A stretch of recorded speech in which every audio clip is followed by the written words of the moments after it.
Les analystes craignent que le ralentissement de la croissance en Chine puisse affecter les exportateurs allemands.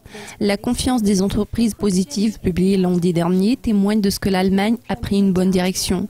Nous avons récemment appris le taux de chômage. À quoi peut-on s'attendre en termes de performance de la plus grande économie de la zone euro en allant de l'avant? Je reçois Andres Fuentes-Hutfelter, chef économiste chez l'OCDE. Andres, la confiance des entreprises a progressé à 108 en juillet contre 107,5 en juin. Le chiffre bas de juin reflète l'incertitude liée à la Grèce. Quel est le degré d'impact de la crise grecque sur l'économie allemande à l'heure actuelle? Le marché reste-t-il prudent? Les risques directs émanant de la crise grecque pour l'économie allemande sont très limités. Nous avons vu la réaction du marché boursier allemand aux nouvelles concernant la Grèce au cours des quelques derniers mois. Nous pouvons constater que le degré d'influence n'a pas été trop dramatique. L'impact sur l'économie allemande est faible, cependant, la question est de savoir quelles sont les perspectives plus larges de l'économie de la zone euro dans son ensemble. Maintenant, on se pose beaucoup de questions à propos de la stabilité générale de la zone euro.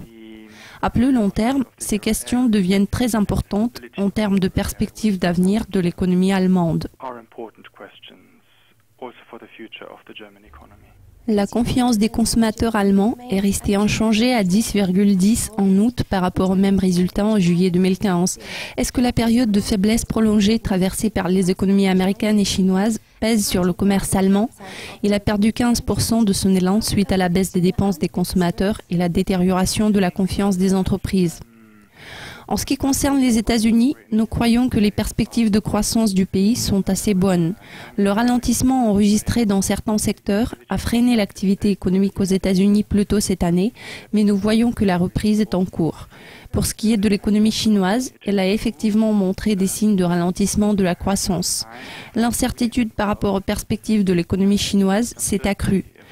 Nous constatons que le ralentissement de la croissance économique en Chine exerce vraiment un impact négatif sur les exportations allemandes, ce qui se traduit inévitablement par la baisse de la confiance des consommateurs et la dégradation du climat des affaires. Enfin, quelles sont vos prévisions de croissance pour l'année 2016? Il est à noter que cette année, nous attendons un taux de croissance d'1,8% en termes de PIB allemand.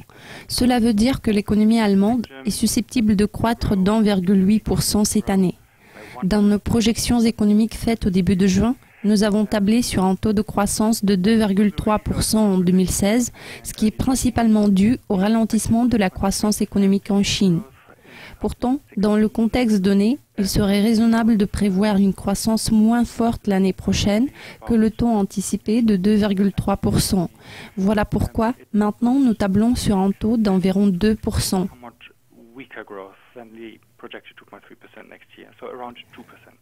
Andres, je vous remercie de votre participation dans notre émission aujourd'hui. C'est tout pour l'instant, mais nous vous présenterons très bientôt de nouvelles mises à jour sur Dukascopy TV.